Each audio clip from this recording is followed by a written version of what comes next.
Ajá. Yo tengo la cámara congelada, a ver.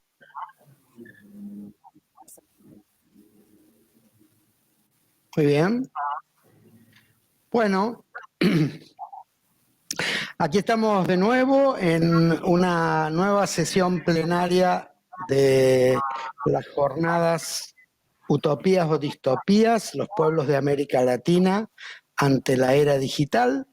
Y vamos a escuchar el trabajo que ha realizado el grupo de trabajo sobre educación, por supuesto en el contexto de las jornadas y en el contexto del avance de la tecnología digital en los distintos campos. Bueno, sin más, te paso la palabra, Nelsi, por si querés introducir en algo el trabajo realizado por el grupo o comenzamos.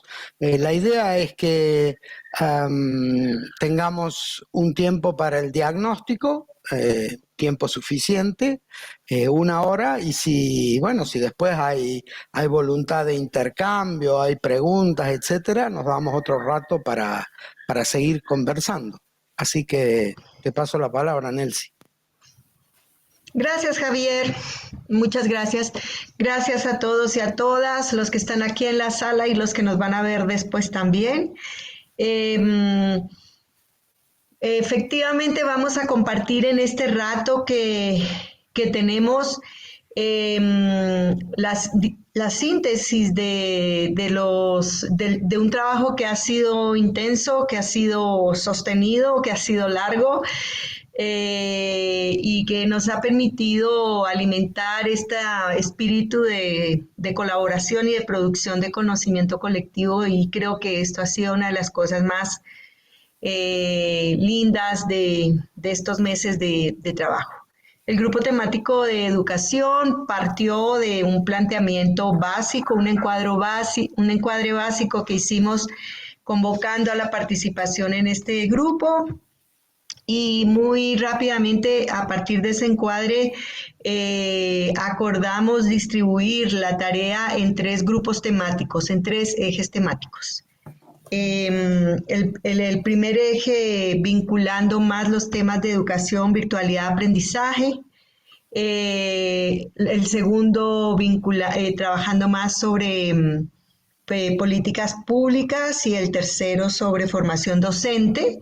Lo del 1, 2 y 3 es más o menos así, porque luego en el documento final que les vamos a compartir hay un cambio en el orden de los temas, pero esos fueron los 3 ejes temáticos sobre los que se trabajó. Entonces cada quien se puso en el tema que más le interesaba, básicamente, no necesariamente porque tuviera mucha experiencia, no siempre, en algunos casos sí, en otros no, sino también porque le interesaba investigarlo. Fue un grupo muy diverso, muy nutrido en sus orígenes, y poco a poco, pues como sucede en estos procesos, quedamos los valientes. Entonces, hemos concluido el trabajo, digamos, concluido, siempre se puede seguir, pero creemos que hemos hecho un esfuerzo interesante. Los 3 grupos han producido un documento específico bastante extenso, los 3 documentos son extensos. Les vamos a compartir un link donde están esos documentos. En ese mismo link hemos puesto ya el documento de síntesis, en donde hemos intentado, como su nombre lo indica, situar los elementos como más relevantes de los 3 ejes temáticos y las propuestas que tenemos, y también la presentación que vamos a hacer hoy. Entonces, nada, sin más, quiero agradecer muchísimo a toda la gente que participó en algún momento del grupo temático. Y le quiero agradecer muchísimo a la gente que sostuvo, digamos, también la tarea hasta el último minuto, para poder compartir con todos los colegas de las jornadas y quienes puedan luego acceder a nuestros materiales. Entonces, bueno, nos hemos distribuido la tarea, así que vamos a ir presentando una síntesis de cada uno de los grupos, de los 3 ejes temáticos. y al final vamos a cerrar con nuestras propuestas. En primer lugar va a ir María Cristina, que estuvo trabajando en el grupo temático 1 y en las tareas de síntesis y producción final. Luego va a ir el grupo, van a ir Marisa y Silvia, Marisa y Silvia con el grupo en el eje temático 2 y van a cerrar con los ejes temáticos Luciana y Mayra. Y luego Miguel va a presentar nuestras propuestas.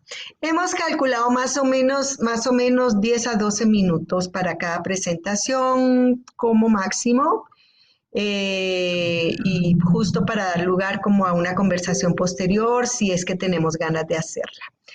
Así que sin más, María Cristina, te doy la palabra, comienzas.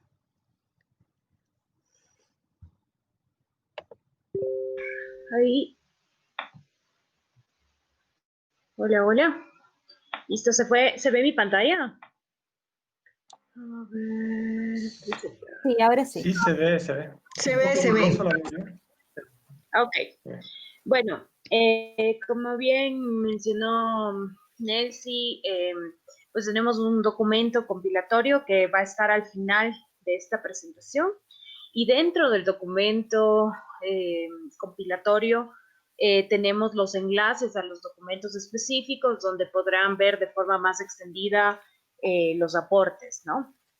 Dentro de esta presentación, que igual les compartiremos en este chat, no sé si alguien lo puede hacer mientras vamos conversando, pues el enlace ya lo compartí en el mail del grupo de educación, ¿no? Entonces lo podrían compartir igual si alguien lo quiere seguir o si quiere tener acceso ya desde ya al documento. Bueno, nosotros nombramos a nuestro documento, aquí, Educación en la Era Digital, teniendo en cuenta que, bueno, ya lo mencionó Nelcy, hemos trabajado en tres subtemas y dentro del primer subtema o primer eje tratamos sobre la virtualización de la educación o la digitalización de la educación como tal, o en sí mismo cualquiera que sea el nombre, hablaremos de educación en la era digital. Nuestra primera fase y de nuestro primer subgrupo teníamos como objetivo primero como ofrecer una mirada amplia, digamos, sobre esta realidad actual y también generar información valiosa que nos permitiera conocer un poco más la situación actual y pues también en el contexto de la pandemia. Para eso nosotros en primera instancia digamos, nos pusimos como objetivos de identificar como los actores claves del ecosistema de educación y por otro lado también generar una encuesta en esta primera fase integrando estos diferentes actores. En lo que respecta a los actores del ecosistema educativo, del ecosistema de aprendizaje, lo hicimos de forma colaborativa. En realidad no es un tema tan exhaustivo, pero sí la idea de esto en sí mismo era permitirnos entender, digamos, este amplio espectro de actores, de personas, de relaciones, justamente para hacer nuestra encuesta lo más integral posible. En fin, la encuesta finalmente tuvo una duración de una semana. En esa semana logramos, una semana y media, no recuerdo exactamente, pero logramos 82 respuestas, tuvimos 82 participantes de 22 países, el cual el 50% era de Argentina, 28% de Ecuador, 6% de Chile, 3% de Colombia y de Brasil, y en fin, de otros países, ¿no?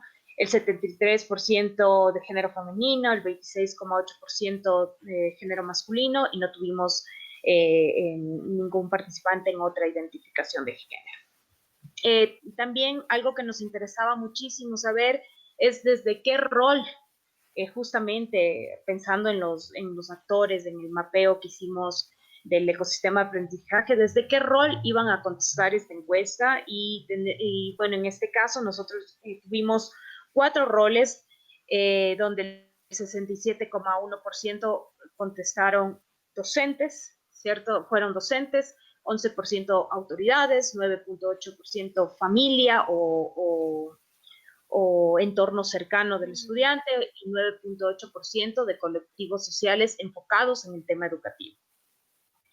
Las primeras dos preguntas se centraron en temas de impactos negativos y positivos de la virtualización o la digitalización de la educación. Algo muy recurrente y bueno, que lo vamos a ver en esta parte de la presentación es el tema de la brecha digital, ¿no? Como ustedes saben, la brecha digital no es un tema solamente de acceso, tanto a través, digo, acceso a la red o como, sino también es un tema, hay una brecha digital social que implica también el poder acceder, por ejemplo, económicamente a aparatos o a pagar el internet, en fin. Entonces, en este sentido se mencionaba que los impactos negativos era este tema de las dificultades de tener acceso a equipos necesarios, a conexión de internet de calidad, y que estaba altamente relacionado con el aspecto económico y la falta de recursos. También como otro tema de impactos negativos se mencionaba la preocupación por el contacto humano en el sentido del aspecto emocional, es decir, el hecho de perder el contacto humano. ¿Sí? Perdón un minuto, María Cristina. Yo no sé si ustedes están viendo bien la pantalla. ¿Están viendo bien la pantalla? Sí, yo sí. Ah, qué bueno, Sí, qué bueno, qué bueno. Entonces soy yo. Discúlpame, María Cristina, sigue. Pueden abrir el enlace igual si quieres, Nancy, para poder, o sea, lo pueden, si es que se les queda en algún rato, pueden abrir el enlace y seguir también la presentación. Sí, perfecto, gracias, gracias. Ok. Entonces también con respecto al contacto humano, esta pérdida, ¿no?, del contacto humano debido a la digitalización, ligado a un aspecto emocional que lleva una relación con el impacto social de esa reconfiguración de las relaciones sociales en sí mismo, ¿no?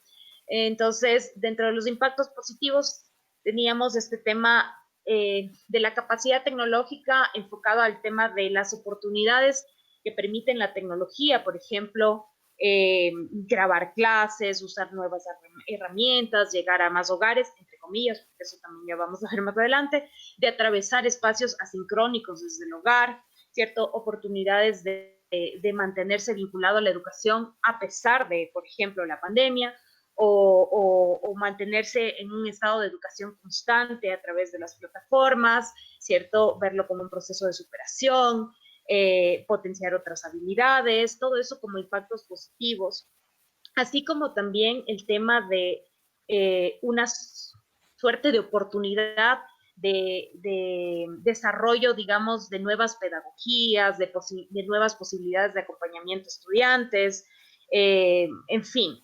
Y en sí mismo, incluso el hecho de generar procesos de alfabetización digital. Luego pasamos a otro tipo de preguntas basados en temas de entender como las oportunidades, amenazas que nos daba este contexto, ¿no?, de digitalizar la educación.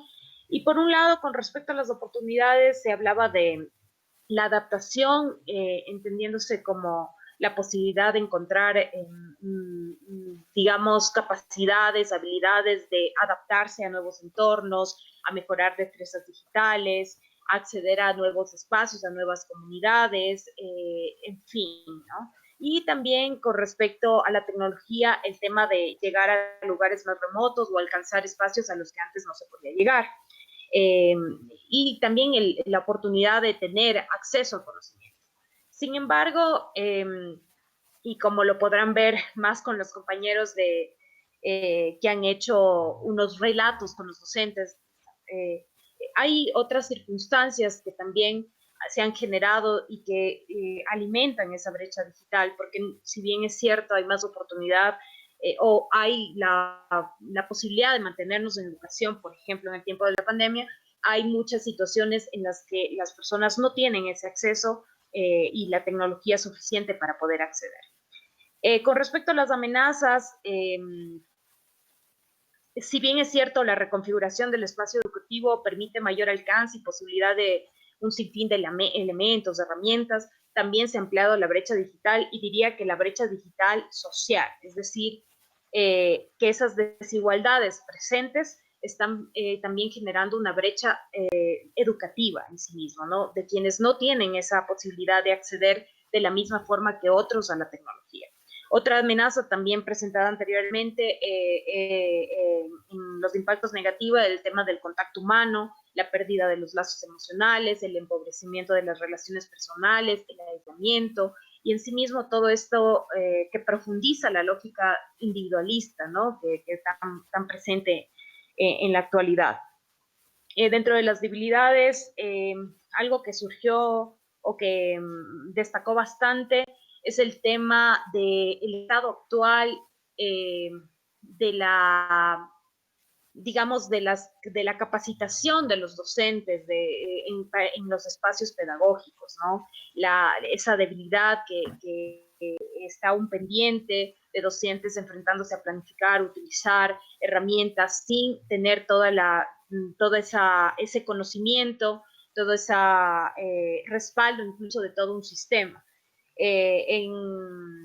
Y bueno, por lo tanto, esta brecha digital no solamente estuvo presente en los estudiantes, sino también en los docentes e incluso también en las familias de los estudiantes que no pudieron de alguna forma acompañar de mejor manera en sus casas, ¿no? Y acompañar estos procesos de aprendizaje en el contexto en el que nos encontramos. Dentro de las fortalezas, pues están alineadas a esas potencialidades, que es justamente el tema de poder adaptarse, a reconfigurar las dinámicas, el tema de tener más posibilidades tecnológicas, en fin, todo este tipo de cosas que permiten de alguna forma la innovación de la educación. Otra de las cosas importantes que también se preguntaron. 2 minutos, María Cristina, 2 minutos. Lo tengo en mi cronómetro. Son los factores que consideraban importantes en la educación en la era digital. Y lo que más sobresalió es el tema de la capacidad económica, que tiene que ver justamente con la brecha digital social, o sea, enfocado en el tema de poder pagar internet, dispositivos, programas, suscripciones, plataformas, y no solamente eso, sino que si bien es cierto, tengo acceso a internet, la calidad de internet tiene que estar al nivel también, porque si no, también implica una brecha en el momento de comunicarse, ¿no? De mano de esto está en el tema de políticas públicas, alfabetización digital y soberanía tecnológica y tecnologías libres y abiertas que soporten todo este sistema, en fin. Y para terminar, nos queda el tema de justamente la reflexión si la tecnología se presenta como una solución o un problema, y estas son las dicotomías de la sociedad de la información y el conocimiento. Por un lado, el panorama de la educación se ve afectado por como esta gran brecha digital, afianzada por las desigualdades sociales y un sistema huérfano, y por otro lado se da la oportunidad de innovar, de reconfigurar el espacio educativo, pero con el gran reto, digamos, de que la educación no sea solo un privilegio para quienes pueden acceder. Entonces, eso básicamente, que nos quedan muchos desafíos a nivel pedagógico, al ver la educación más allá de la escuela, a los procesos de alfabetización digital, al no dejar el sistema huérfano y sobre todo evitar ciertos efectos adversos, como por ejemplo la protección de la niñez y la adolescencia en temas de datos, seguridad, en fin, muchas cosas que también los van a abordar mis compañeros. Muchas gracias. Aquí seguimos y aquí está el segundo grupo. Muchísimas gracias, María Cristina. Vamos ahora con el grupo 2, Marisa y Silvia. Yo sigo presentando, ¿les parece o ustedes quieren presentar? Sería mejor. No, sí, por favor. Ya, ok. Déjenme, voy a quitar mi micro.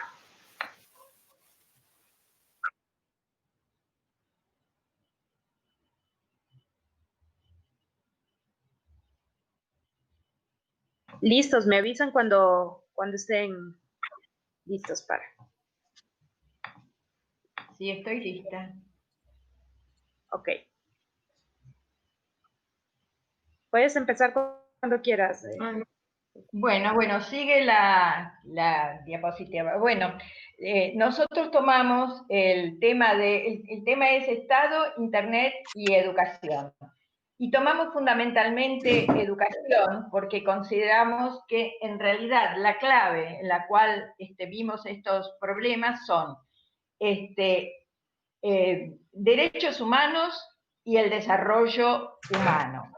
Entonces, nos basamos en la postura de Magnet, de Oppenheim y de Elizondo, en el tema de que lo primero que se necesita es realmente el desarrollo humano, que la tecnología es un instrumento, pero si el ser humano no ha alcanzado un desarrollo importante a través de la educación, a través de realmente producir un entendimiento, tener creación, tener libertad, tener participación, todo esto solo lo conduce a ser un consumidor de tecnología y no un productor y un transformador. Vale decir, desde la matriz de desarrollo humano hay determinados satisfactores que hay que tomar en cuenta para que la educación se base no solo en contenidos, sino que se base fundamentalmente en el ser humano, en cuanto a trabajar el pensamiento crítico, la imaginación, la participación, digamos, todo aquello que permite poder desarrollarse mejor. La idea es que a través de la educación se puedan constituir ciudadanos y además ciudadanos digitales que tengan la posibilidad de realmente utilizar la tecnología en esta cuestión transformadora. Por lo tanto, el cambio en la educación es sustancial. También veíamos, por ejemplo, a través de un trabajo presentado por Facundo Pajón con la educación Voz, que en realidad cuando los centros de estudiantes o jóvenes de nivel secundario pueden participar, esto se ve también reflejado en lo que es el voto joven. Vale decir, la participación es fundamental. Y tomamos las leyes de distintos países, de algunos países. No tuvimos la posibilidad de ver todos, pero sí tomamos Argentina, Bolivia, Uruguay, Colombia y Ecuador. Estas leyes y estas reglamentaciones se construyeron de una manera muy heterogénea, porque cada país tiene sus características. Pero poniéndolas en juego, lo que vimos es que hay aspectos en cuanto al derecho humano que están tomados en algunos casos por todos los países y en otros casos hay aspectos que son complementarios. Por ejemplo, tenemos en Uruguay, que es uno de los países que alcanzó el mayor nivel de conectividad, que además está dado porque la población en Uruguay es pequeña, las características de Uruguay también en cuanto a la geografía son absolutamente distintas, pero que hablan del desarrollo integral, de la inclusión, de la sustentabilidad, de la igualdad, de la equidad, del bienestar social, de la participación, que esto está apoyado en las distintas reglamentaciones de los otros países. Vale decir, hay una línea de pensamiento común y una línea de trabajo común. Lo que han podido incluir, por ejemplo, Bolivia y Ecuador con respecto a esto, que tiene que ver con las nuevas constituciones, es el tema del buen vivir o del vivir bien. Digamos, que no es solo la tecnología, sino que además son derechos. Que además, por ejemplo, desde Bolivia lo que han incluido es el espectro y el ambiente como cuidado de la naturaleza, para tener una mirada absolutamente integral. Por ahí Colombia y Ecuador tienen una estructura más verticalista y como un mayor control de la tecnología, pero lo que vemos son puntos en común, algunos comunes, otros complementarios. Entonces, la idea es poder investigar más acerca de las distintas leyes, pero ya partiendo de la base donde hay muchos aspectos en común y tratando de pensar no desde el gobierno, sino desde la gobernanza. La gobernanza implica la participación, el conocimiento de derechos, de responsabilidades y una actitud activa de la persona que utiliza la tecnología, de manera tal, como decíamos al principio, de ser productor de conocimientos, transformador de la sociedad. Entonces, en esta medida lo que podemos ver es que se puede pensar en una soberanía y una ciudadanía digital y en una gobernanza digital, para que en estos puntos en común que se está trabajando podamos tener una mirada regional. Y la mirada regional también estuvo de manifiesto en la ley 27.078 de Argentina, porque en realidad uno de los aspectos que trata fundamentalmente es la construcción de satélites, que no se llegó a que tenga continuidad, porque esta ley fue reglamentada, fue sancionada y fue promulgada a fines de 2014. En el año 2015 hubo nuevas elecciones y hubo un cambio de gobierno. Por lo tanto, todo aquello que estaba propuesto por la ley no pudo llevarse a cabo en su totalidad. Por ejemplo, la construcción de satélites implicaba 25 años de trabajo y 8 satélites puestos en marcha. Solo se pudo poner el satélite, el ARSAT-1 y el ARSAT-2 en septiembre de 2015, vale decir, en diciembre hubo un cambio de gobierno, a partir de lo cual ese satélite que estaba dispuesto para que pudiera tener una conexión con los países de Latinoamérica, fue privatizado. Y el ARSAT-3 no se terminó de construir, recién en esta nueva etapa se va a tratar de construir en el año 2023, o sea, de que había avances en la ley, pero hubo retrocesos que recién ahora se están reconstruyendo. Por ejemplo, en lo que fue Argentina Conectada, implicó el cambio de la televisión digital, implicó el cambio de Conectar Igualdad, implicó el cambio de la red de fibra óptica, de la cual se construyó por lo menos la parte troncal, pero esto implica también desigualdades, porque los pueblos más alejados no tienen conectividad. Esta desigualdad de la que hablaba Cristina está puesta de manifiesto también en nuestro país. También se pensaba transportar las redes a través de redes submarinas para poder conectar con Asia y con Europa, eludiendo a Estados Unidos. Todo esto nos lleva a una posibilidad de reconstruir todo este sistema, siempre y cuando podamos continuar con las mismas políticas en estos aspectos, ¿no? Digamos. Y por otro lado, también poder pensar, en la medida que haya continuidad, en la posibilidad de una gobernanza para toda la región. Más allá de que hay distintos países con distintas miradas en cuanto a la ideología, no siempre es necesario pensar lo mismo, porque cuando partimos del Mercosur, era un planteamiento puramente económico en un principio, que en la medida que hubo encuentros entre distintos gobiernos y algunos más próximos, se pudo construir instituciones supranacionales como el UNASUR, Parlasur, que llevaron a acuerdos importantes. Pero además, más allá de los acuerdos entre los gobiernos, creo que es importante también la participación de todos nosotros y poder hacer construcciones desde abajo hacia arriba, pero esto es necesario a través de una participación realmente muy importante de toda la ciudadanía. O sea que ciudadanía digital, gobernanza digital y soberanía son puntos en los cuales todos estamos bregando para que se den. Bueno, nada más por ahora. Creo que ahora continúa Luciana, ¿no? Con su soberanía, o no sé si estaba un poco, digamos, Sí. no sé si es así.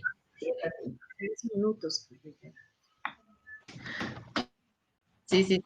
Quedan unos, También un no poco sé para si sigue compartir. todavía, Luciana, te quedan unos minutitos, 2 minutitos. Digo yo, dale. ¡Ay! ¡Esa! No. Nosotros, bueno, también otro de los puntos que compartimos, que charlamos un poco en el eje, tenía que ver con soberanía y ciudadanía digital. En realidad nosotros, un poco lo que veíamos es que, bueno, hoy en día la educación quedó también mediada por la virtualidad, al igual que las demás instituciones de la sociedad y el mundo en sí. Entonces, bueno, también pensar que existen estos dos territorios, por un lado el territorio social en el que estamos y nos situamos, y por el otro también el territorio virtual, que bueno, que es el que atravesó y donde las instituciones educativas no pudieron quedar fuera, y en ese marco debieron elegir, y fue parte de una decisión de gestión, con qué plataforma iban a trabajar.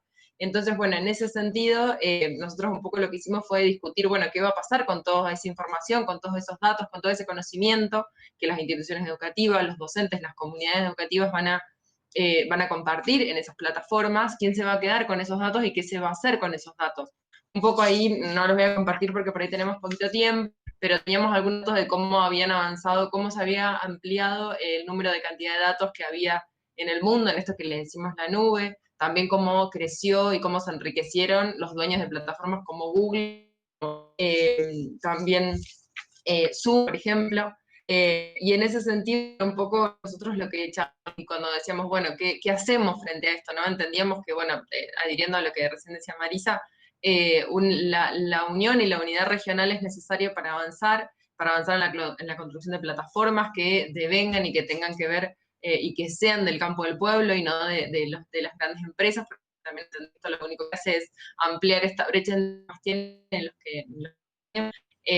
entonces, bueno, un poco, digamos, insistir en esto, ¿no? En la importancia de la unidad regional y de la posibilidad de que desde el campo del pueblo usemos esas herramientas tecnológicas para reducir los tiempos, para solucionar los problemas y trabajar en forma de red y de manera comunitaria también. Un poco también ahí charlando pensábamos, ¿no? Bueno, o es el escenario de las plataformas de las empresas o es el escenario del campo del pueblo, y bueno, y entendemos que nosotros en este espacio queremos ir hacia el escenario del campo del pueblo. Ahora creo que sigue el grupo 3. Mauricio, ¿será que ustedes comparten? Muchísimas gracias a Luciana y a Marisa del grupo 2. Vamos al grupo 3. Mauricio, ¿compartes la pantalla de ustedes de la presentación en línea? ¿Está Mauricio? Sí, Sí, Mauricio sí, y Silvia. O qué Y bien. Mayra. Y Maura. Para dejar Mayra. de compartir yo. Del grupo 3 están Mauricio, Mayra y Silvia. Correcto. Adelante. Sí, compañeras, no sé si tienen a la mano ustedes la presentación o el documento. ¿Se ve todavía en mi pantalla? No, ya no se ve. Ya no. A ver, Mayra, ¿tú lo tienes allí? yo ya les pongo. Ah, ok, gracias. Ahí lo puse en el chat, No, el enlace para que lo quiera seguir. Pero ahí María Cristina lo va a cargar.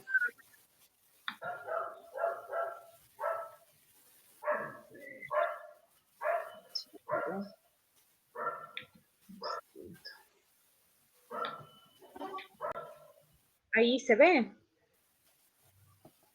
Se ve. Ya, sí. Listo. Mayra, Silvia, ¿quieren empezar ustedes? Comienzas tú, si quieres, con el... Y luego seguimos nosotras. Bueno, buenas tardes, compañeras, compañeros. Nosotros hemos hecho un trabajo de tipo más cualitativo, como seguramente saben, hemos recolectado una serie de testimonios que creemos que se han enriquecido, sobre todo más allá de poder trabajar con 3 países, Chile, Argentina y Ecuador, porque son testimonios que vienen de diferentes tipos de actores ligados a la educación y la docencia, docentes, hombres y mujeres que están en su ejercicio profesional, otros que son parte de un programa de profesionalización docente en la Amazonía, y estudiantes también que están ahora estudiando ciencias de la educación. Entonces hemos recolectado una serie de testimonios y por supuesto lo que intentamos era contestar algunas preguntas clave que fueron las que motivaron la conformación de estos grupos de trabajo. Entonces, lo que hemos hecho en este documento es recolectar sobre todo esos testimonios y bueno, en esta lámina que ustedes están viendo notan las preguntas clave. Entonces, bueno, como saben, pásale por favor la siguiente.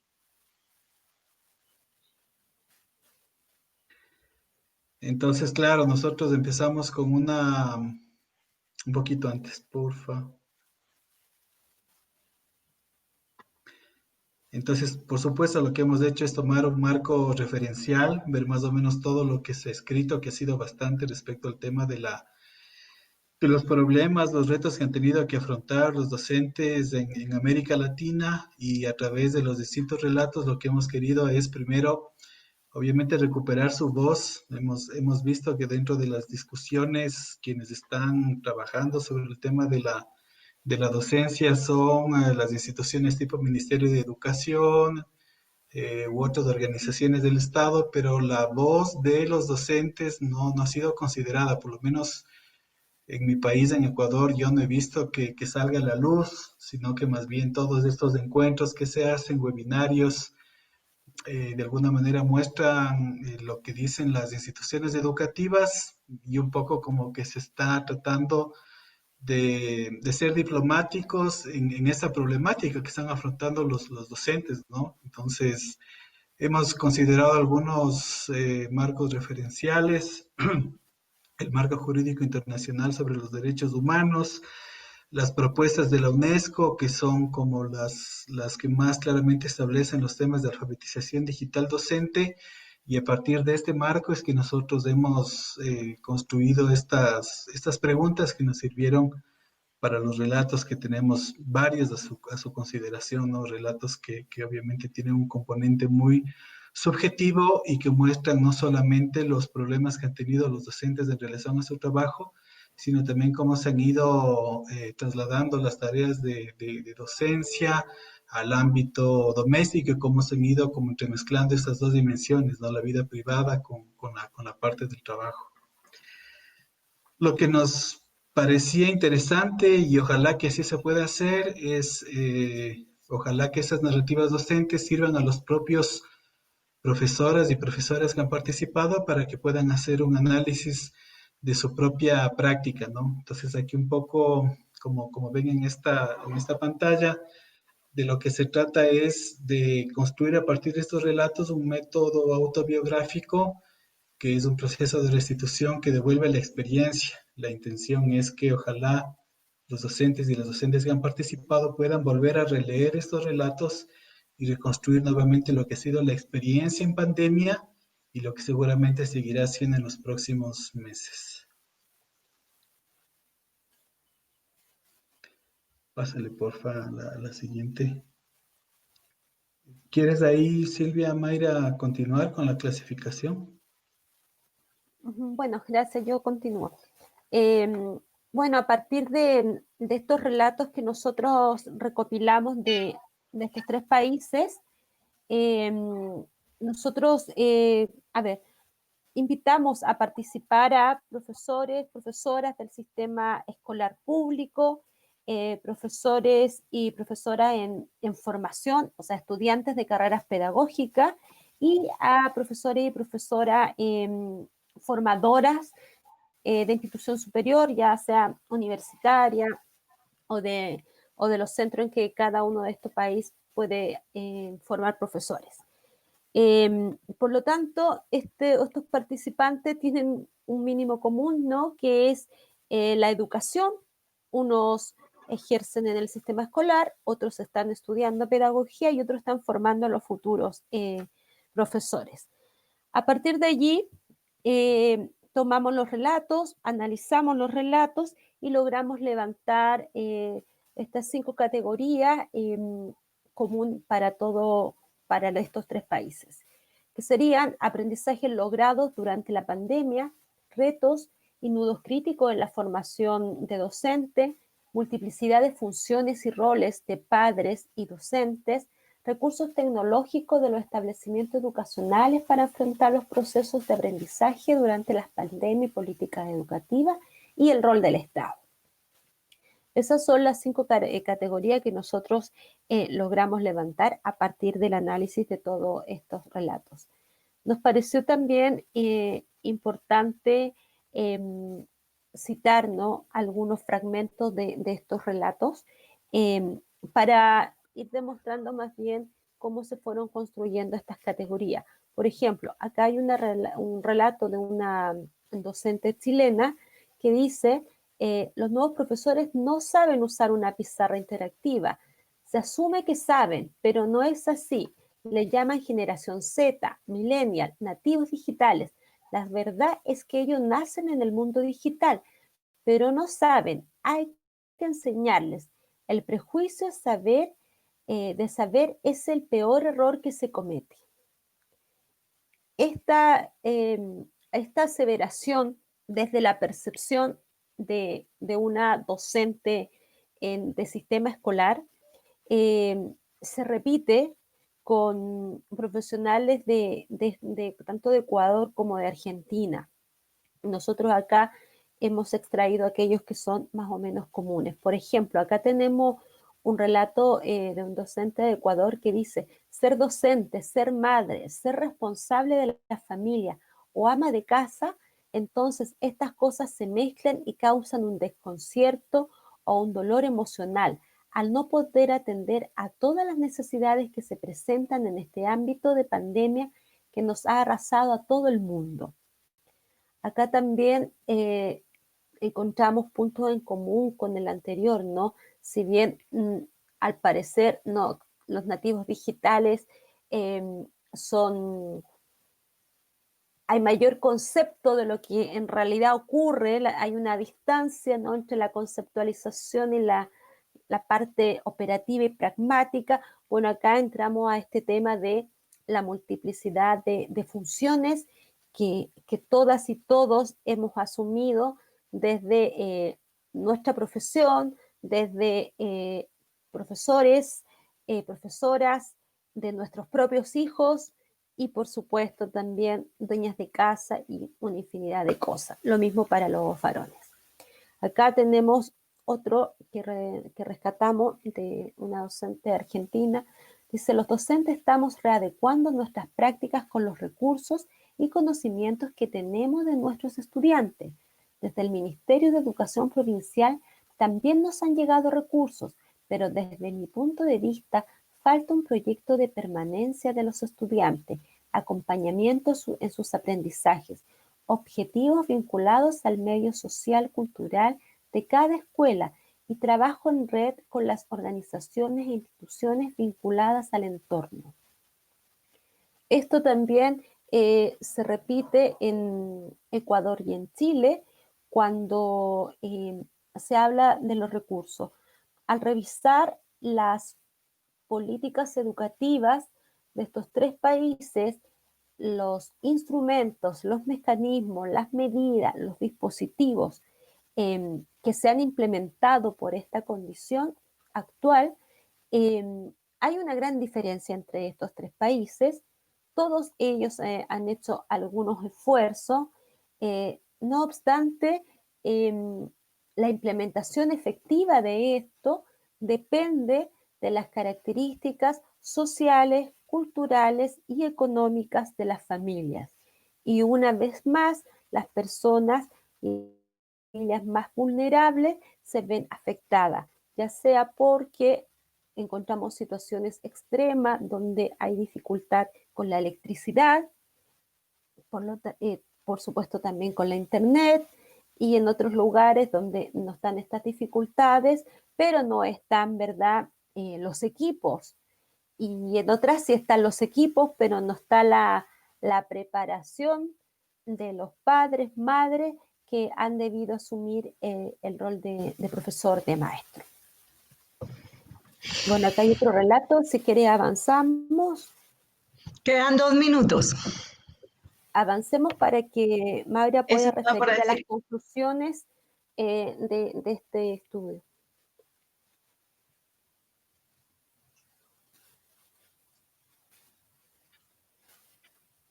Bueno, quizá ahí un poco para retomar eso que decía Silvia, la verdad que ha sido muy rica la recolección de narraciones en los 3 países en los que nosotros pudimos trabajar, ya que tanto desde formación como docentes en su práctica, tanto por ahí universitarios como en nivel medio o primario, han podido contarnos de su situación cotidiana. Y en el marco por ahí de las características comunes que nosotros en el grupo veíamos, hemos podido por ahí rescatar de categorías también algunas pequeñas conclusiones de los relatos, que bueno, básicamente es la cuestión del uso de TICs, por ahí retomando también la cuestión del eje 2, ¿no? Cuáles son las políticas y el uso que nosotros como docentes aprendemos en nuestra formación docente, si es necesario, si no es necesario. Situación, ¿no?, de la pandemia, la era digital, se nos ha presentado como algo muy disruptivo, y obviamente el uso de las TIC como recurso educativo, obviamente es un instrumento que tiene su carácter didáctico, pero que también en cuestiones políticas, incluso sociales o de formación, todavía falta bastante para ayornarnos, la alfabetización digital, ¿no?, el proceso ese de enseñanza-aprendizaje, por ahí también retomando lo que decía María Cristina, Luciana, Marisa, cómo todos los docentes y todos los estudiantes de la región se hacen propio ese proceso de enseñanza-aprendizaje, de la alfabetización digital, la soberanía tecnológica, para no redundar, ¿no? Lo que decían en el eje 2, nos parece plenamente importante, las plataformas, los software libres, contribuir a que nuestra formación esté establecida, nuestra práctica docente esté establecida a partir de ello. Bueno, la cuestión de la llamada comunidad educativa, ¿no?, y lo que a nosotros nos han comentado en esos relatos, que es muy importante porque también se ejerce un momento de incluso hasta solidaridad entre docentes, en esto que citaba en uno de los relatos, la multiplicidad de roles que se nos presentó en esta época. Si quieres seguir, María Cristina, con la diapositiva que sigue. Tenemos que cerrar, querides. Cierro.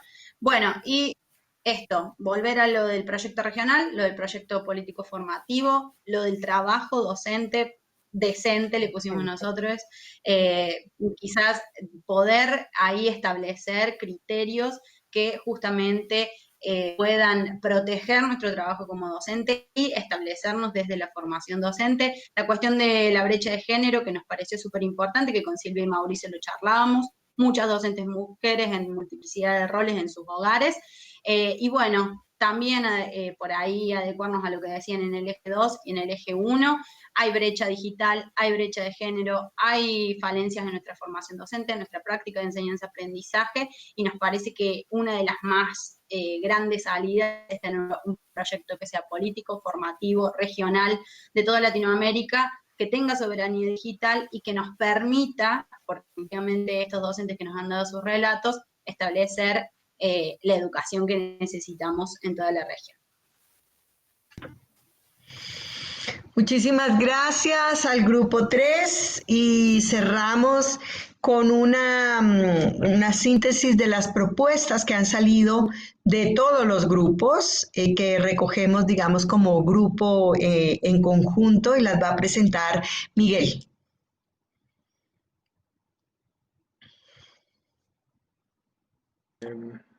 ¿Ven mi pantalla ahora? Sí, Miguel, se ve la pantalla. Adelante. Sí se ve. Bien, perfecto. Bien. A ver, voy a poner el cronómetro. Bien. Bueno, como hemos dicho, Como han dicho las compañeras ya, para elaborar estas propuestas hemos seguido un enfoque multisectorial y un enfoque que viene a ser un cruce de visiones, que incluye el aspecto ecológico, el aspecto de género, por supuesto, el enfoque de la soberanía tecnológica, el enfoque humano y psicosocial, el aprendizaje significativo, etcétera, etcétera. No voy a ahondar en esto porque ya está más o menos expuesto. Y bueno, hemos intentado emitir algunas propuestas que vengan a responder a muchos problemas a la vez, ¿no? Y que tengan muchos objetivos. La mayoría de ellos ya lo han detallado mis compañeras, así que tampoco vamos a ahondar en ellos, simplemente decir que se busca la soberanía tecnológica de las comunidades, se busca disminuir o eliminar las brechas digitales diversas, disminuir la desigualdad territorial, producir una tecnología accesible y sencilla y con bajo coste, bajo impacto ambiental, etcétera, ¿no? Por supuesto, respetar los derechos digitales, que forman parte de los derechos humanos, etcétera, etcétera, ¿no? Construir la integración regional también y producir una ciudadanía digital con derechos y responsabilidades, ¿no? Bien, llegando a este punto, partimos de la base de que la causa de la educación de calidad y la causa de la soberanía tecnológica se necesitan mutuamente. Es decir, se benefician la una de la otra y vamos a ver un poco cómo se puede beneficiar, ¿no? Las herramientas propias que nos llevan a la soberanía tecnológica sirven a la educación y completan a la educación, producen una educación de calidad en una era digital de formas diversas. ¿Qué puede aportar la tecnología libre a la educación? Bueno, pues por supuesto aporta un enfoque de cooperación, ya que los aprendientes o los usuarios, las usuarias, aprenden a cooperar en vez de competir, a cooperar entre iguales. Aporta un enfoque de solidaridad, puesto que se está actuando al servicio de la sociedad, de los bienes comunes. Estos bienes comunes son patrimonio de la gente, con lo cual se favorece esa adquisición de la soberanía. El aprendizaje es más completo, puesto que las herramientas, al tener el código fuente accesible y transparente, pues puede ser estudiado, con lo cual el aprendizaje es mucho más profundo. Al mismo tiempo se activa la creatividad, puesto que las personas pueden participar en las comunidades de producción de conocimiento, de producción de tecnología, etcétera, etcétera, y pueden aportar mejoras, cambios de estilo, cambios de mirada, etcétera, etcétera, ¿no?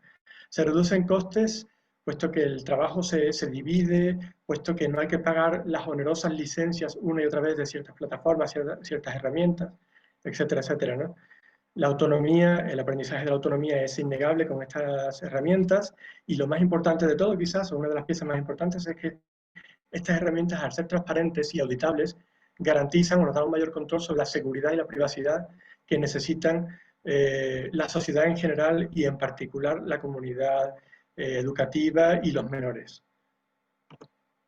¿Qué puede aportar la educación, en cambio, para adquirir la soberanía tecnológica? Bueno, pues esta educación se presenta como una palanca, como una oportunidad para cambiar de modelo, ¿no? Y en ese cambio de modelo buscamos introducir alguna modalidad que dé un giro radical a la situación de la cooptación de la educación por parte de las grandes corporaciones, y que nos reconduzca hacia la soberanía tecnológica y la soberanía en el plano educativo y el preservar la educación, ¿no? Para esto hemos desarrollado un modelo que pone al centro educativo en un papel de referente comunitario para la tecnología, para el uso de las tecnologías, sobre todo para la tecnología para la educación, y también lo pone como célula de autonomía, donde se va a construir la autonomía. ¿Cómo hemos hecho esto?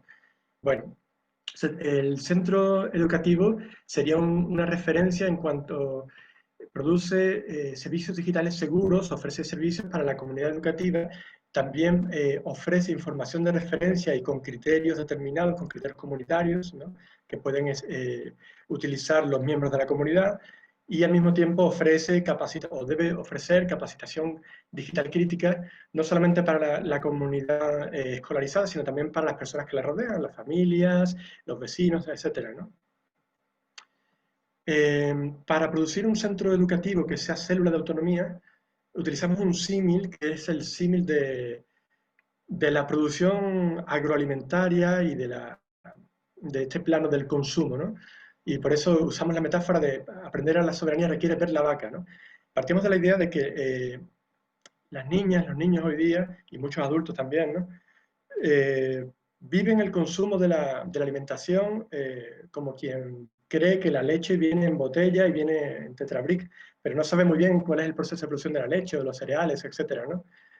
Entonces, en muchos centros educativos se están desarrollando medidas para combatir esto, para devolver al alumnado a la realidad, y es que esos alumnos, estas alumnas pueden desarrollar proyectos como un huerto en el centro escolar o como las granjas de escuela en las que pueden ir y aprender cómo se ordeña una vaca, etcétera, etcétera, y retomar el conocimiento pleno de todo el proceso de producción y consumo, ¿no? Y esto mismo se puede replicar para el sector de la educación. Eso quiere decir que las alumnas, los alumnos pueden aprender el proceso completo y pueden hacer que la educación, o pueden recibir una educación que esté vertebrada o que tenga como uno de los pilares básicos un servidor propio que produzca los servicios para la comunidad educativa y también para la comunidad circundante de la comunidad educativa, ¿no? Este servidor puede alojar una serie de servicios, como ya veíamos, ¿no? Y puede ser una materia de experimentación también, un campo de experimentación y de aprendizaje significativo. Aprender en torno al servidor, por supuesto, es aprender haciendo, es tener un conocimiento profundo, como decía, del entorno digital, es aprender a crear y mantener bienes comunes y no solamente a consumirlos, es aprender a servir a la comunidad con ese servidor, y es aprender a pensar y decidir en colectivo y no desde el plano de la consumidora o el consumidor final individual. Esto nos parece un cambio de modelo importante, y este modelo, que tiene todas estas virtudes, evidentemente también tiene unas exigencias, y es que requiere un personal con una doble competencia, una competencia técnica para poder mantener los sistemas y las redes, y también una competencia pedagógica para poder explotar pedagógicamente el mantenimiento de los servicios digitales que brinda a su comunidad. Entonces, esto es algo que las universidades tienen que empezar a plantear, esta creación de ese perfil con doble competencia, ¿no? El centro educativo como célula de autonomía es un modelo que puede ser adaptable a diferentes contextos según las dificultades que atraviese cada territorio, ¿no? Cada contexto educativo. Tiene un coste reducible, puesto que muchos servidores hoy día son de bajo coste, sobre todo los servidores ligeros, como la Raspberry Pi, por ejemplo. Los servicios se pueden dar de forma real a la comunidad, o el servidor puede simplemente actuar de simulacro, aunque no se den todos los servicios de forma real. El centro de referencia no tiene por qué ser la escuela propia, sino que si la escuela no se siente capacitada, no tiene los recursos suficientes, puede transferir esta referencialidad a un centro que no sea la escuela, sino que puede ser otra escuela vecina más capacitada, o bien un centro administrativo a nivel del cantón, de la provincia, del estado, del departamento, o incluso del Ministerio de Educación, ya si lo queremos centralizar un poco a nivel del estado federal o del estado central, ¿no? Entonces, este centro actuaría como proveedor de servicios con sus propios servidores y también como proveedor de capacitación, proveedor de información y de referencia, ¿no? Y para los territorios que no tengan suficiente capacitación, que no tengan buena conectividad, etcétera, etcétera, el equipamiento podría ser itinerante. En vez de tener un equipamiento propio y estable, podría ser unos servidores sencillos y un cableado sencillo que sirviera para montar un pequeño circuito, una pequeña red, hacer unas demostraciones durante un tiempo y luego proseguir en otros sectores, ¿no? Eso sería una manera de llevar la experiencia a territorios con baja conectividad y con territorios que están al otro lado de la brecha digital, ¿verdad? También añadimos algunas propuestas para el programa educativo. Esto está también desglosado un poco con más detalle en nuestro documento. Además de los ingredientes clásicos que podemos encontrar en un programa educativo, añadimos algunos que son quizás un poco más novedosos, y es partir de un conocimiento crítico del ecosistema físico y digital que vaya desde el propio dispositivo final, el celular, la computadora propia, hasta las infraestructuras más generales, más a nivel global, ¿no? Desarrollar una ética y una filosofía referidas al plano de lo digital como una parte integrante de nuestra vida actual, ¿no? Y esta ética y filosofía debería ir enfocada, por un lado, al fenómeno tecnológico en sí, con sus implicaciones, lo que implica para el cambio en el ser humano y en su entorno medioambiental, y también una ética de las relaciones humanas por la vía digital, ¿no? Eso es prevención del acoso, prevención de la ciberviolencia y todas estas formas de violencia nuevas, ¿no? Por supuesto, hay que conocer la tecnología libre y saber dónde se la encuentra, cómo usarla, cómo se la distingue, etcétera, etcétera. Hay que estimular el diseño de soluciones tecnológicas con enfoque comunitario, herramientas para la organización social que sirvan para la deliberación y el desarrollo democrático. Se trata también de conocer y administrar la pieza básica del servicio comunitario, que son los servidores propios, que le dan autonomía y soberanía, y aprender a participar en las diversas formas que se puede hacer en el desarrollo de los bienes comunes. No solamente programar o mantener servidores, también traducir, que eso se puede integrar con las clases de idiomas, o, por ejemplo, se puede aprender a difundir, a capacitar a otras personas, etcétera, etcétera, ¿no? Tiempo, Miguel. Además de... Sí, me queda un minutito, ¿verdad? Cierro simplemente diciendo que tenemos otras propuestas a nivel general, realizar mapeos y repertorios de tecnologías y herramientas libres y difundirlos, realizar campañas específicas sobre seguridad y privacidad, a escala nacional incrementar la conectividad de las poblaciones más vulnerables y las zonas más aisladas, continuar con los programas de entrega de computadoras y de promoción de la conectividad y alfabetización digital. Y a escala regional también es interesante mencionar que convendría seguir con las políticas públicas para lograr una soberanía digital a nivel regional, desarrollar convenios entre los pueblos para lograr la construcción del anillo óptico suramericano y construir las redes submarinas propias que nos conecten con Europa y Asia y África, eludiendo el paisaje con Estados Unidos. Y creo que eso es todo lo que puedo decir de momento. Muchas gracias. Muchas gracias, Miguel. Vamos a cerrar con un minutico solo para mostrarles cómo está organizado el documento de síntesis que hemos preparado y que ya está puesto en el link de todos nuestros documentos compartidos. María Cristina.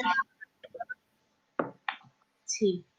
Eso solamente queríamos mostrarles que, bueno, acabo de compartir en el chat el enlace a esta presentación donde está el enlace a este documento compilatorio que es el que estoy proyectando. Es un documento, el compilatorio es un documento condensado que tiene 22 páginas. Sin embargo, dentro de este están, voy a ver si puedo seguir, me deja.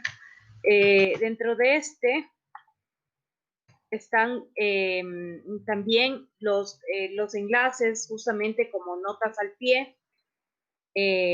Por ejemplo, por aquí, no me deja pasar rápido, pero aquí, por ejemplo, tienen ustedes los enlaces de los documentos ampliados, ¿no? O sea, porque cada eje trabajó uno de los temas y cada eje pues ha desarrollado un documento y este es el compilatorio de esos 3 documentos.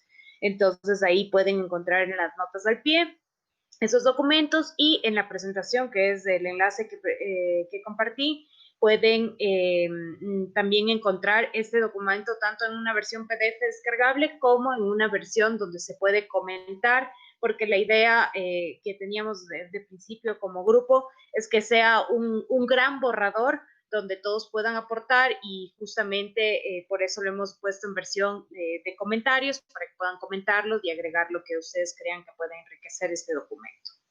Eso es, básicamente, y eso era lo que quería mostrarles. Muchas gracias, María Cristina, y con esto terminamos la presentación del Grupo Temático Educación. Dentro de estas jornadas, por supuesto, si hay comentarios, preguntas o lo que fuere, estamos atentos. Javier. Bueno, ante todo, felicitaciones, tremendo trabajo, tanto en lo metodológico, sumamente participativo, en la profundidad, en la extensión de los temas. Realmente creo que es un documento y documentos anexos que obviamente vamos a compartir y creo que ameritan una amplia difusión y que serán, digamos, semilla de digamos, de muchos debates y también de muchas cuestiones prácticas, ¿no? Así que creo que han hecho un trabajo estupendo, maravilloso y merecen todo nuestro agradecimiento, ¿no? Yo tenía dos consultas. Se ha visto, tratando como de acercarme, digamos, mentalmente a lo que va a ser una segunda fase de nuestra jornada y ya viendo digamos, cuáles son los horizontes que aparecen, habiendo transitado con estas ya tres sesiones en las cuales ya se puede ver, digamos, como un horizonte transversal claro, que recién obviamente formalizaremos conjuntamente después de que finalicen todas las sesiones, pero un tema que quería preguntarles es si dentro del grupo de ustedes, a pesar de todo lo empático que hasta ahora ha parecido las conclusiones y, digamos, las elaboraciones, si han encontrado algún tema de cierta centralidad que resulte conflictivo, es decir, donde las visiones no son tan unánimes, ¿no? O sea, les voy a dar un ejemplo para que vean dónde va mi pregunta. En algunos grupos se ha visto claramente cómo, digamos, desde el cono sur aparece como una visión más desarrollista en general, o sea, de apropiación, digamos, de las nuevas, apropiación y socialización, ¿no? De estas nuevas herramientas o de este nuevo mundo digital, que en realidad nos ha sido impuesto, y digamos, en otros entornos culturales de la región aparece una visión como mucho más crítica respecto a la misma tecnología en sí, o sea, cuestionando el hecho de su apropiación. Es un ejemplo que doy, no digo que este sea el tema que haya aparecido, pero les pregunto si ha aparecido algún tema, digamos, donde realmente no se han podido poner de acuerdo y lo ven como un debate abierto. Esa es una pregunta. Y la segunda pregunta es, como estamos viendo en todo este tiempo de cuarentena, de pandemia y de uso de la tecnología digital, hay una, digamos, hay una superación de las fronteras en sentido positivo, ¿no?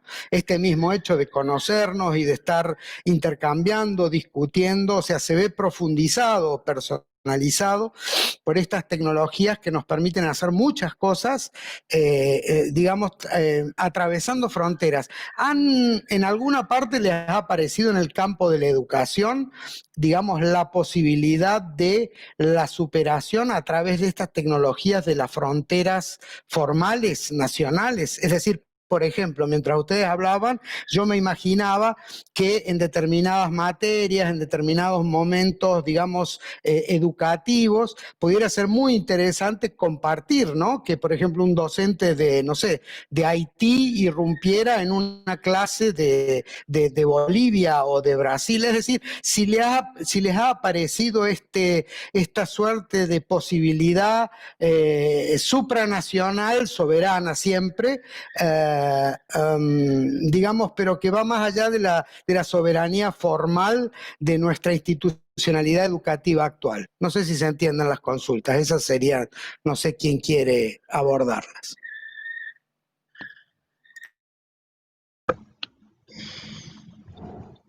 Bueno, no sé cómo, sobre el segundo punto, no sé si esa idea apareció en las propuestas. Marisa creo que quiere hablar, Miguel creo que también quiere hablar. ¿Miguel?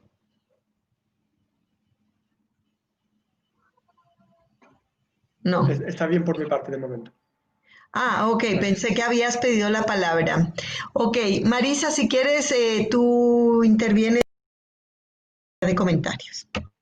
Bueno, realmente, digamos, yo considero que el tema fundamental es el tema de la educación, donde están convergiendo todas las dificultades, digamos, desde el tema de los docentes, desde el tema de los alumnos, desde el tema de las familias, y donde realmente hay que hacer una gran transformación, porque en realidad estamos implementando una educación que es del siglo pasado, y que en realidad creo que centralmente es allí donde hay que hacer la gran transformación, porque en realidad creo, y a lo mejor por eso pensar desde el desarrollo humano, que no se está considerando a las personas, a los sujetos de la educación en toda su integralidad, con respecto a metodologías, con respecto, digamos,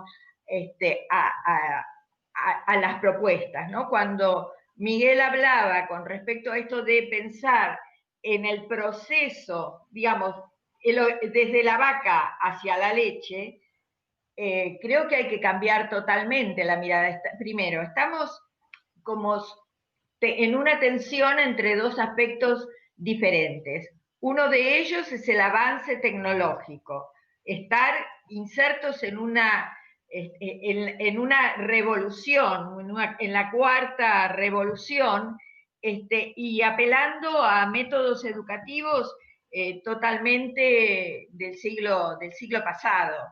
Entonces, la formación docente de la cual hablaban es un tema central. La consideración del lugar del estudiante dentro del proceso educativo, como pensar no desde los contenidos, sino pensar desde las capacidades éticas, sociales, la participación, digamos, poner el eje y la mirada en este aspecto me parece sustancial para poder acceder a una buena educación, para poder utilizar las tecnologías en relación con el ser humano. Digamos, Ok.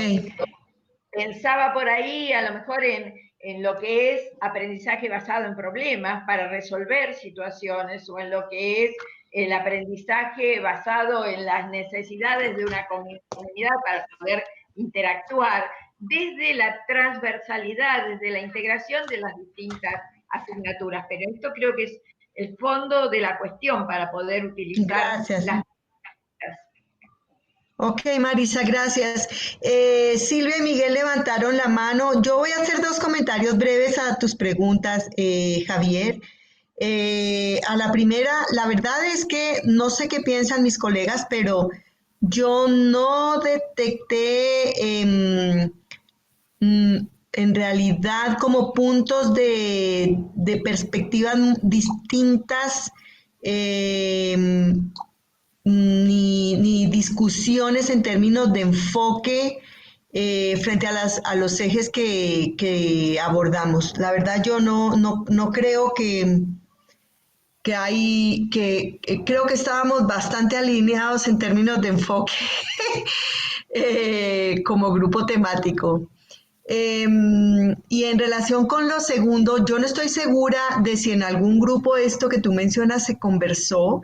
No está entre nuestras propuestas y a mí me parece que es súper interesante lo que acabas de compartir, Javier, esa posibilidad como de integración vía tecnología en el curso de los procesos educativos. Me parece bellísima como una idea, además, para que enriquecería mucho esta imagen de centros autónomos, de centros educativos autónomos, interconectados con otros centros educativos autónomos en otros lugares del continente, que es como una imagen de integración regional muy concreta desde el lugar educativo y desde el lugar de los sujetos. Me parece bellísima la idea.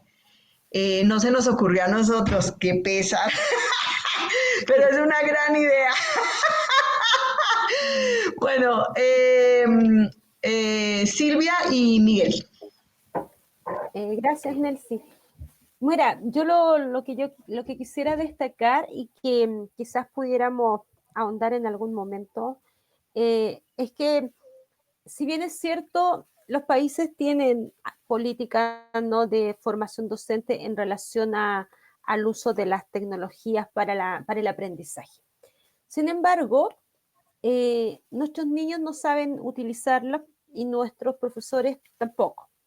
Entonces, yo creo que hay que hacer una revisión de los currículum, porque más allá de utilizar las tecnologías como instrumento, que es lo que deberá ser más importante, lo que los niños van a desarrollar en términos de habilidades y no utilizarla en términos de aumento de contenido. Es necesario, y en ese sentido comparto esto de una multiculturalidad, y me parece súper atractivo pensar un profesor, no sé, haitiano, jamaicano, de Sudáfrica, da lo mismo, ¿no? Pero claro, para eso hay que darle espacios a los currículum para que los niños y niñas tengan acceso no a contenidos, sino que a experiencias nuevas, pensando que al parecer lo que hoy se nos impuso, dado el contexto pandemia, va a ser una constante. Gracias, Silvia. Miguel. Y luego María Cristina, perdóname, no vi que habías pedido la palabra, María Cristina. Miguel.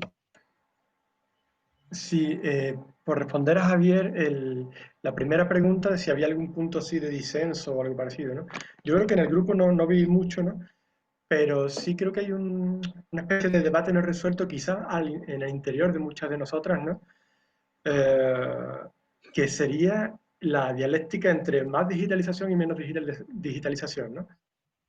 Por un lado, la más digitalización entraña pérdida de la interacción, una especie de deshumanización, o así queremos ver desde el 2020, y eso es lo que señalaba Marisa en su exposición también, ¿no?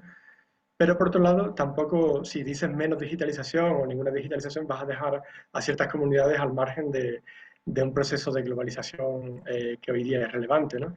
Entonces, ahí creo que hay una dialéctica no resuelta y ante eso pues intentamos tomar el camino del medio, que es una digitalización crítica, ¿no? Para que cada persona y cada comunidad pueda decidir, pero otro punto de disenso no veo, y este creo que es común, pero no fue un punto del grupo, sino que todos creo que lo llevamos dentro, no sé. En cuanto a la segunda pregunta, de si se podría crear una especie de participación internacional, quizás en la imagen de que haya una clase de Bolivia en la que intervenga esa persona de Haití, como decías tú, Javier, en tu ejemplo, no sé si eso se va a producir o no, puesto que la compartición de las aulas a lo mejor va a ser interna, ¿vale? Pero sí se va a producir una participación y un apoyo mutuo desde el punto de vista en que se empiecen a desarrollar herramientas y enfoques y metodologías comunes y que se traten como bienes comunes. Ya está ocurriendo, de hecho. Por ejemplo, la plataforma Moodle en educación es una plataforma colaborativa en la que diversas comunidades pueden ir introduciendo novedades. Y esto ocurre con cualquier tecnología de código abierto y libre. Entonces, ya es una participación internacionalista y ciudadana del mundo, por así decirlo, sin que medie ninguna institución necesariamente, ni nada. Gracias, Miguel. María Cristina. Bueno, yo quería compartir, dos cosas. La primera, respondiendo la pregunta de Javier sobre el tema de tal vez estos dilemas o ideas enfrentadas. Tal vez no fue un dilema como tal, pero sí hubo un punto de reflexión con enfoque ecológico, que lo tuvimos, me parece, Miguel, una vez, y que tiene que ver que, en efecto, ¿cierto? Hay un proceso de cambio climático, hay un proceso de un poco el renovarnos, el concientizar, el tema de cuidar el planeta. Sin embargo, el proceso de digitalización sí amerita depender al 100% de la electricidad, que fue algo que nos pareció un poco, digamos, conflictivo en cuanto al tema de si queremos ir hacia un enfoque ecológico, pero resulta que dependemos 100% de la electricidad y todos los sistemas digitales están sobre ese foco, y además está el tema de la desigualdad, donde hay casos donde ni siquiera podemos todavía contrarrestar problemas de pobreza como el acceso a servicios básicos y por lo tanto la electricidad. Entonces, quizás esa dependencia demasiado de la electricidad y depender al 100% la educación de eso, quizás fue un punto de reflexión que nos hizo pensar en esta visión ecológica, pero también en esta mediación de la educación totalmente digitalizada y a partir de la electricidad, ¿no? Eso. Y bueno, solamente complementar el tema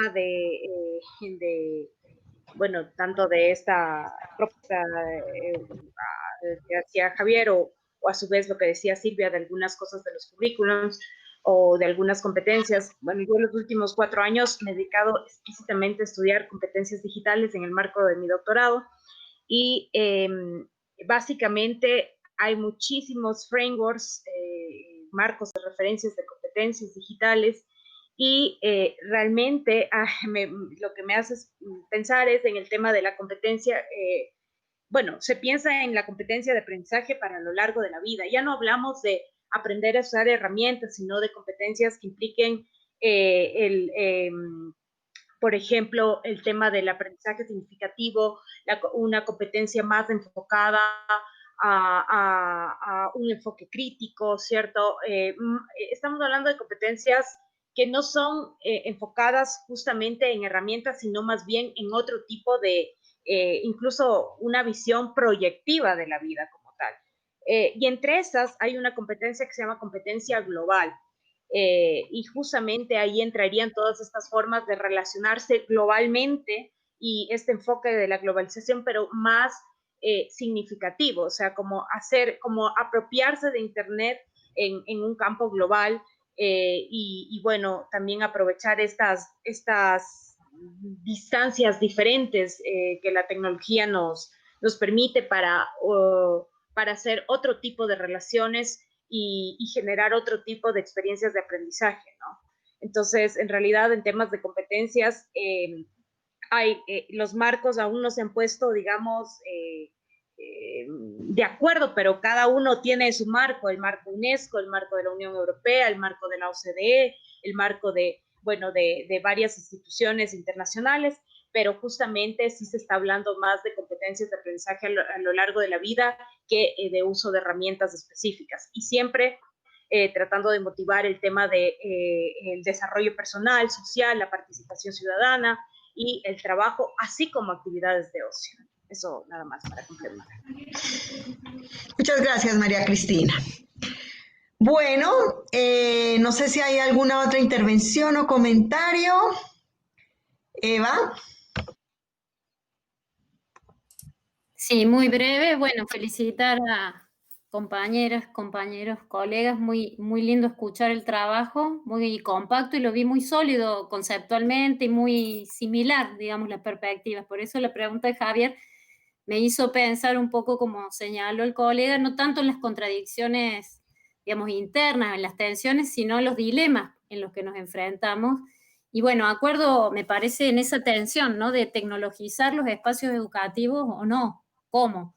Y me parece que, y retomando un poco lo que planteaba finalmente la compañera por el tema de las competencias, que me parece que hay que darle debate, me parece que la perspectiva no es tecnologizar o no los espacios educativos, sino el cómo, desde una perspectiva pedagógica. Me parece que no hay que ceder a la lógica del mercado que se impone en los espacios educativos y que asumimos los dispositivos, las formas, la propia pedagogía de las tecnologías que ya vienen diseñadas de otro modo y adaptamos la enseñanza a esas tecnologías. Me parece que el trabajo es justamente pedagogizar los dispositivos, las herramientas, las aplicaciones, ¿no? En esa línea que plantea con la que cerraba la compañera, más vinculada a los aprendizajes, desplazar la pregunta de lo tecnológico por el enfoque pedagógico, me parece, y tratar de imponerlo como mirada por sobre lo tecnológico. Nada, y felicitarles, gracias. Muchas gracias, Eva, súper.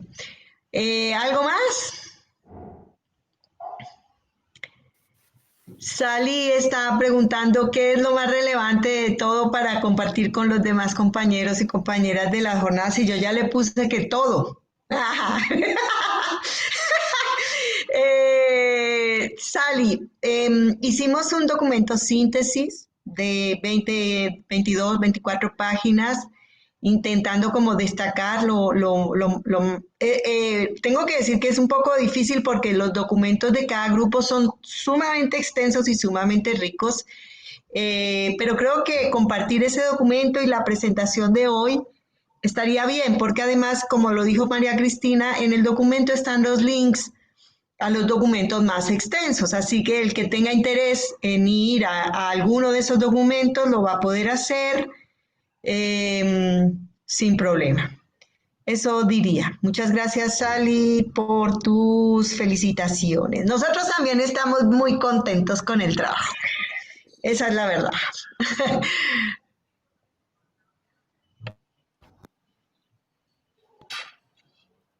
Creo que por aquí nos quedamos, Javier. Yo de verdad quiero aplaudir el esfuerzo de mis colegas, tremendo esfuerzo. Nos hemos aprendido a querer además un montón de paso. Ya nos hemos conocido también,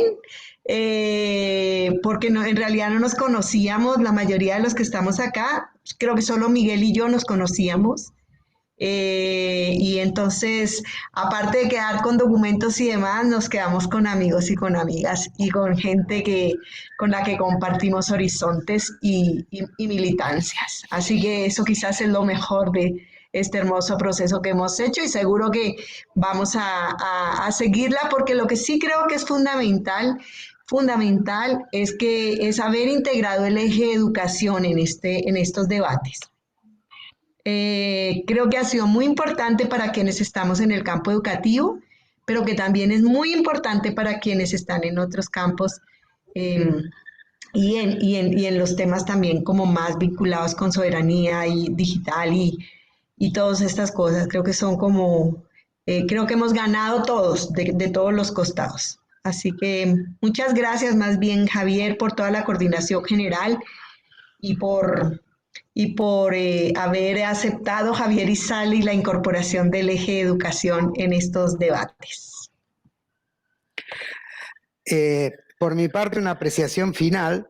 Yo creo que uno de los grandes retos, uno de los grandes desafíos que tenemos hacia adelante, y creo que tenemos que también sembrar conciencia sobre el hecho, es de cómo transversalizar, o sea, a su vez integrar cada una de las temáticas, explorarlas en su profundidad, en su detalle, aportar conocimiento al debate, pero también intentar ir más allá de lo propio para ir hacia lo común, y eso también es temático, ¿no? Estamos viendo a través de las distintas sesiones de que todavía tenemos cierta dificultad, digamos, en, de alguna manera, lo voy a decir de una manera un poco ruda, es interesarnos, ¿no? Por el tema del de al lado, ¿no? Como que estamos mucho en compartimentos estancos, y si después ustedes analizan los distintos documentos de los distintos grupos, van a observar claramente, y ese va a ser un trabajo después común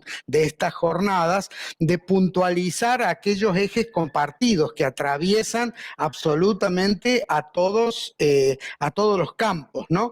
Pero bueno, yo quería, digamos, simplemente señalizar esta cuestión como de actitud que vengo comentando en cada una de las sesiones, que tiene que ver con ir más allá de lo propio, ¿no? En espiar un poco en lo que no tiene que ver directamente con uno y ver lo común en uno y en todo, ¿no? Entonces, creo que así vamos a poder ir, digamos, construyendo y poder además, el segundo punto de actitud, digamos, es el tema de socializar, de compartir ampliamente estos aprendizajes que nos venimos dando, digamos, básicamente para instalar en el campo popular o en el campo, digamos, de aquellos espíritus soberanos, o para ampliar, digamos, la base de los espíritus soberanos en nuestra región, que en gran parte en este momento también